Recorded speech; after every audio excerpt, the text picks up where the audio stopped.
Radio Kédou, le journal avec Sotelma Malitaire.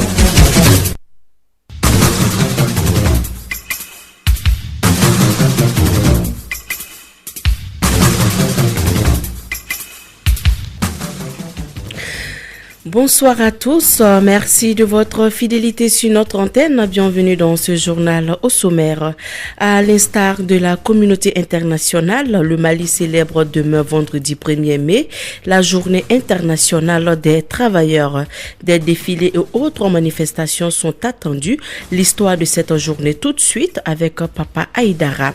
À Goundam, 2 soldats maliens et un enfant ont été tués par des bandits armés suite au délogement du MNLA par le Katia à Ménéka. Naufrage en Méditerranée, le gouvernement malien a décrété ce jeudi une journée de deuil national aux victimes qui s'élèvent à plus de 150 morts. Présidentiel au Togo, Jean-Pierre Fabre, le chef de file de l'opposition togolaise, ne reconnaît pas sa défaite. Il rejette les résultats officiels provisoires de la commission électorale désignant le président sortant Fogna Sengbe vainqueur de la présidentielle. Voici pour vous les titres, les détails dans un instant avec Mariama Kouyati.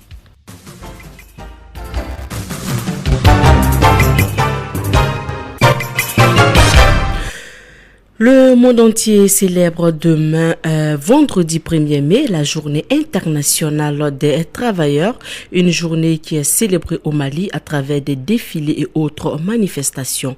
Moussa Papa Aïdara nous retrace ici l'histoire de cette journée. Le 1er mai, fête du travail, tire ses origines dans l'histoire du monde ouvrier. Le point de départ est le samedi 1er mai 1886. Ce jour-là, à Chicago, un mouvement revendicatif pour la journée de 8 heures est lancé par les syndicats américains, alors en plein développement. Une grève suivie par 400 000 salariés paralyse de nombreuses usines. La date du 1er mai n'est pas choisie au hasard. Il s'agit du Moving Day, le jour où traditionnellement les entreprises américaines réalisent les calculs de leurs années comptables. Le mouvement se poursuit. Le 4 mai, lors d'une manifestation, une bombe est jetée sur les policiers et qui riposte, le bilan, une dizaine de morts, dont 8 policiers. Ça suivra la condamnation à mort de 5 anarchistes. 3 ans plus tard, le congrès de la Deuxième Internationale socialiste, réuni à Paris pour le centenaire de la Révolution française, décide de faire du 1er mai une journée internationale des travailleurs, avec pour objectif d'imposer la journée de 8 heures. Cette date fut choisie en mémoire du mouvement du 1er mai de 1886 à Chicago. Dès 1890, les manifestants arborent un triangle rouge symbolisant leur triple revendication, c'est-à-dire 8 heures de travail, 8 heures de sommeil et 8 heures de loisirs. Cette marque est progressivement remplacée par une fleur d'églantine en 1891, lorsqu'une manifestation dans le nord de la France dégénère et que les forces de l'ordre tirent sur la foule. Ces jours-là, une jeune femme portant une églantine est tuée. Cette fleur devient ainsi le symbole du 1er mai. De nombreux ouvrages parlent de l'histoire du 1er mai et nous citerons parmi eux l'excellente histoire du 1er mai de Maurice Domangui.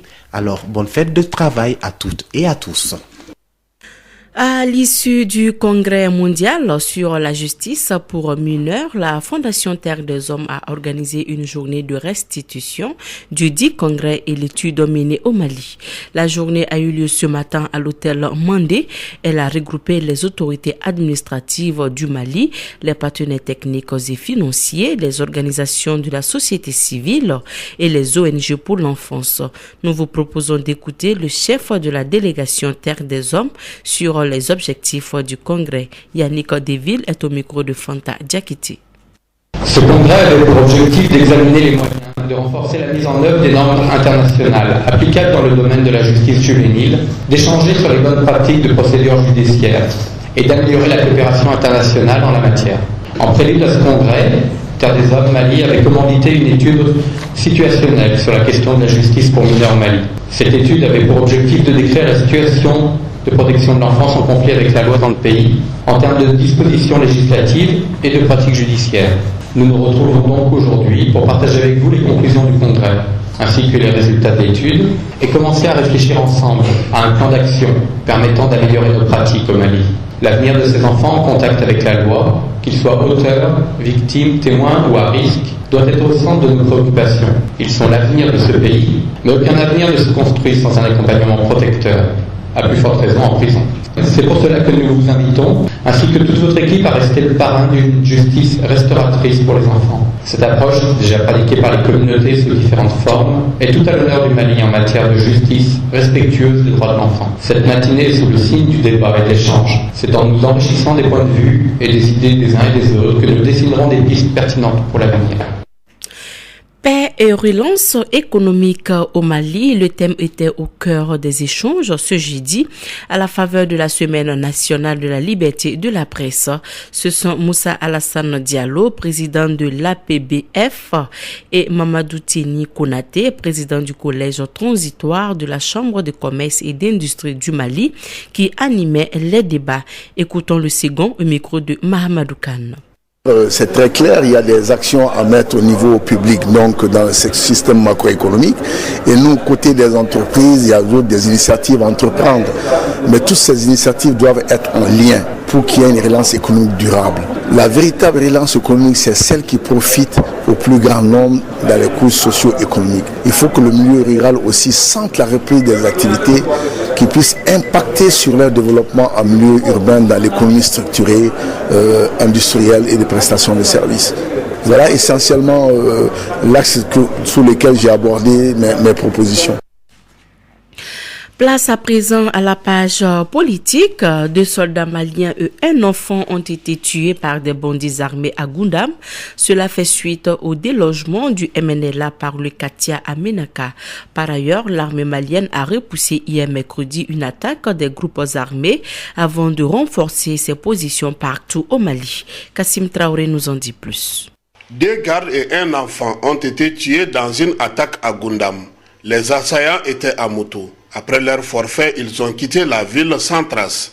Le chef de peloton de la garde nationale, qui revenait d'une mission, a été lâchement abattu, tout comme son adjoint, créant une grande frustration chez la population de Goundam, car le chef de peloton était un soldat exemplaire.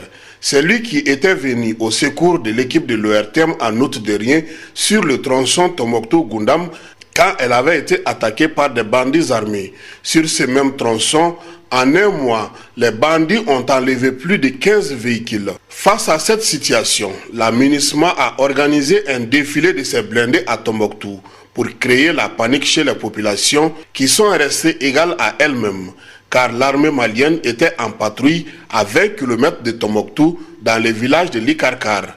À Menaka, les populations se sont opposées catégoriquement à la décision de la MINUSMA qui voulait faire sortir les Gatia de la ville. Ce fut peine perdue.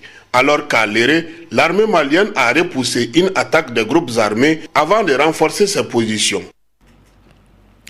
Et puis, le ministre de la Défense et des anciens combattants, porte-parole, porte à la connaissance de l'opinion nationale et internationale que le MNLA et leurs alliés terroristes, après avoir assassiné hier le chef peloton de Goundam, son adjoint et une innocente fillette, ont aussi attaqué dans l'après-midi à visage découvert les forces du Mali régulièrement stationnées à Léré. Ces crimes font suite à d'autres commis contre de paisibles citoyens dans diverses localités du pays. Aux familles de toutes les victimes, le ministre présente ses condoléances et souhaite prompt rétablissement aux blessés, précise le communiqué. Par rapport au naufrage en Méditerranée, le gouvernement malien a décrété ce jour 30 avril 2015 une journée de deuil national, cela suite au nombre de victimes du naufrage en Méditerranée qui s'élève à plus de 150 morts. Un bilan qui pourrait encore s'alourdir selon le ministre des Maliens de l'extérieur.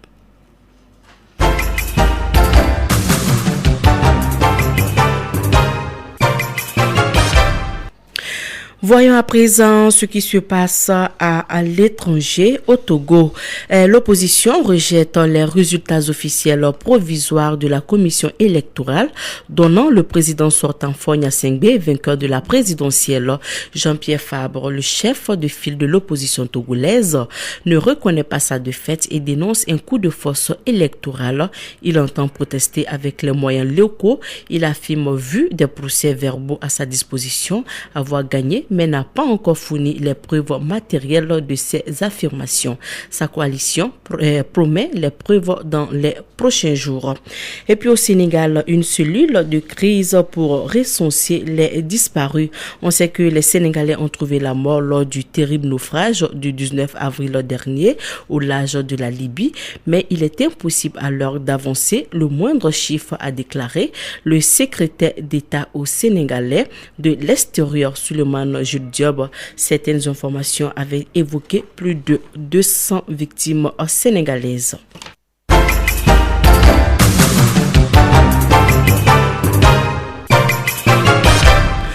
Sport, cette fin de semaine sera marquée par les 8e de finale retour des compétitions africaines des clubs. En Coupe CAF, le Djoliba se déplace au Ghana pour affronter Hearts of Oak d'Accra. À aller, les Ghanéens ont gagné 2-1. Au même moment, les 11 créateurs iront à Abidjan pour rattraper la SEC d'Abidjan qui avait réussi ici à Bamako le hop-up 1-0.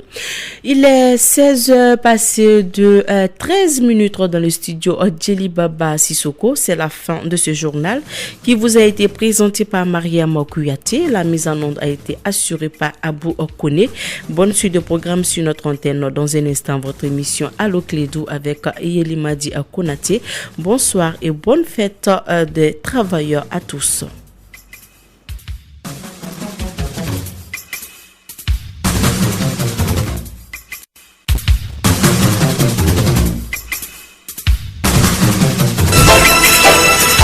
Radio Clédou, le journal avec Sotelma.